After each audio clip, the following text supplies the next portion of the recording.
আমি যদি ভুল না বলে থাকি আপনি সিঙ্গেল মাদার। জি। ওকে।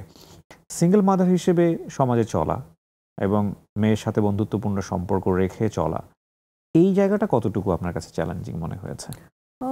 চ্যালেঞ্জিং তো আছেই, যেহেতু আমাদের সমাজে আসলে একটা ডিভোর্সড মেয়েকে ওইভাবে আসলে আমি একেবারে নায়িকা, তারপরে ডিভোর্সড, মানে 2 বার ডিভোর্স হয়েছে, তারপরে এত কথা বলি, হ্যাঁ, মুখরা একটা মেয়ে, সো সব মিলে মানে আমি তো খুবই ডিফিকাল্ট টু হ্যান্ডেল।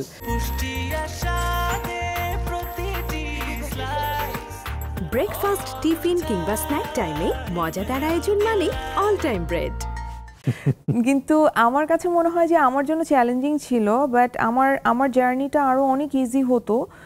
আমার বাবা মা ছিল আমার সাথে, আমি আমার বাবা মার বাড়িতে থাকি, সো এটা খুবই একটা আমার মানে আল্লাহর রহম যে তারা আমার সাথে, আমি তাদের সাথে থাকতে পারি আর কি। সো এইটা একটা হেল্প হয়েছে। আমার বাচ্চা স্কুল যেখানে পড়ে, ও সানবিমসে পড়ে, ওর এই স্কুলটা মানে আমাকে টিচাররা এত সাহায্য করেছেন, এত সাপোর্ট করেছেন, এটা আমি কখনো ভুলবো না। সানবিমস সাপোর্ট করারই কথা, কারণ ইটস ভেরি রিনাউন্ড স্কুল। খুবই সাপোর্ট করেছে, মানে আমি সিঙ্গেল মাদার বলে আরো বেশি সাপোর্ট করেছে যে আমার বাচ্চাকে কিভাবে টেক কেয়ার করবে। আমি কাজে যাচ্ছি, আমি বলে যাচ্ছি যে আপা আমি হয়তো 20 দিনের জন্য থাকবো না, তখন টেক কেয়ার করা, সবকিছু তারা অনেক ভালোভাবে করেছে।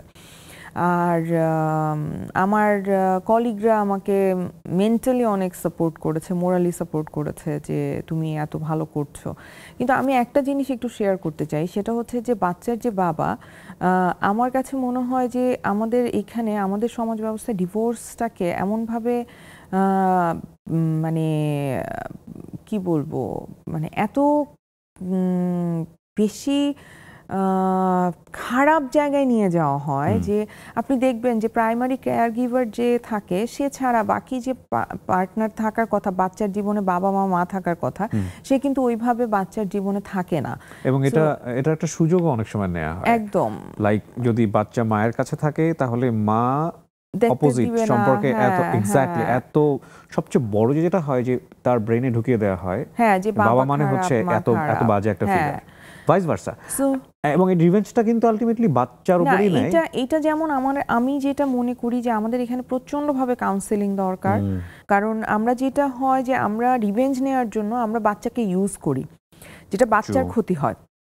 তো আমি বলবো না যে আমি একদম আকাশ থেকে পড়া কোনো ফেরেশতা, আমার ভেতরেও যে এই রিভেঞ্জ নেওয়ার ইচ্ছাটা ছিল না তা না, কারণ যেহেতু আমার সাথে অনেক অন্যায় হয়েছে, হ্যাঁ, তো আমারও কিন্তু অনেক কিছু বলতে ইচ্ছা হতো, আমার করতে ইচ্ছা হতো, বাট আমি যেহেতু আমার 19 বছর বয়স থেকে আমি থেরাপি নেই, আমি কিন্তু রেগুলার একজন প্রফেশনাল থেরাপিস্টের কাছে থেরাপি নেই, সো সে আমাকে অনেক হেল্প করেছে যে কিভাবে আমি আমার বাচ্চার সাথে ডিল করব।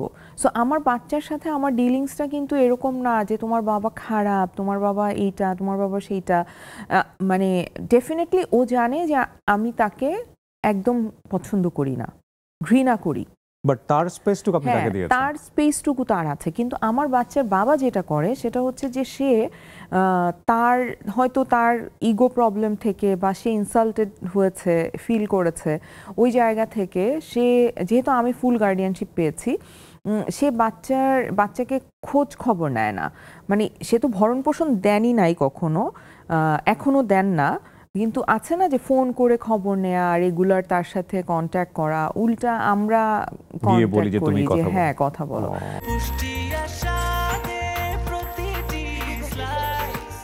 ব্রেকফাস্ট, টিফিন কিংবা স্ন্যাক টাইমে মজাদার আয়োজন মানে অল টাইম ব্রেড।